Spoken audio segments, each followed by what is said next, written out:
Hello guys, তো সবকে good evening. তাৰপিছতে কি কৰিছে জানো দিয়ক, গুড নাইট হৈছে কিন্তু আমাৰ হোৱা নাই। আজি লাষ্ট থিয়েটাৰ, আজি আমাৰ লাষ্ট থিয়েটাৰ। তাৰপিছত আৰু ক'ত পেণ্ডেল কৰে মই নাজানো। আজি আমাৰ আছে মাঝৰাতিৰ ৰজা। গাইজ আপোনালোকক মই নহয় দেখাব খোজোঁ, আমি কবিতা বাক যিহেতু ৰাখিছোঁ, কবিতা বাক কোনটো ৰুম দিছোঁ আপোনালোকক দেখাই আছোঁ দিয়ক। এইখিনিতো ফাৰ্ষ্ট কবিতা বাৰ লাগেজ হয় আৰু ইয়াতে আৰু এইখিনি বেগ চেগ আছে। আকৌ এইখন বিচনা দিছোঁ। এইখিনি আৰু গাৰু দুটা আনিছে, নিজে আনিছে তাই। বৰ্তমানটো টাইম হৈছে, দেখাই দিওঁ দিয়ক গাইজ আপোনালোকক টাইমটো।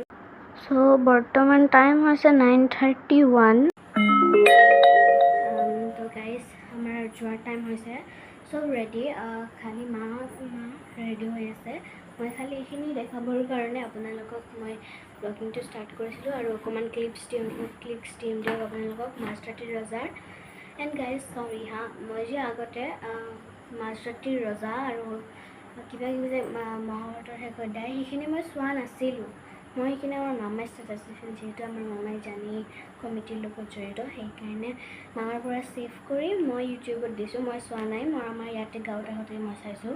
নাটক কিন্তু ক'ব লাগিব দেই, বহুত ভাল হৈছে এইবাৰ, বহুত। তাৰমানে এণ্ড আমাৰ অকল ইয়াতে আমাৰ অনলি ৰাজমুখতে আহে, ইয়াতে নাটক বহুত ভাল হৈছে। তিনিখন তাৰমানে আজিৰখনটো নাজানো কেনেকুৱা হ'ব, কিন্তু আজিৰ কবিতা বাৰ চিনটো চাগে ভাল হ'ব।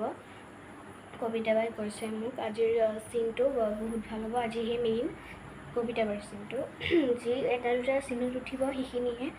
তো সেয়ে তো অকণমান ক্লিপছ দিয়ক আপোনালোকক। তো এতিয়া এণ্ড কৰি, তো যদি ভিডিঅ'টো ভাল লাগিছে লাইক ষ্টাৰ্ট কৰি দিব। এটাৰ কাৰণে বাই বাই।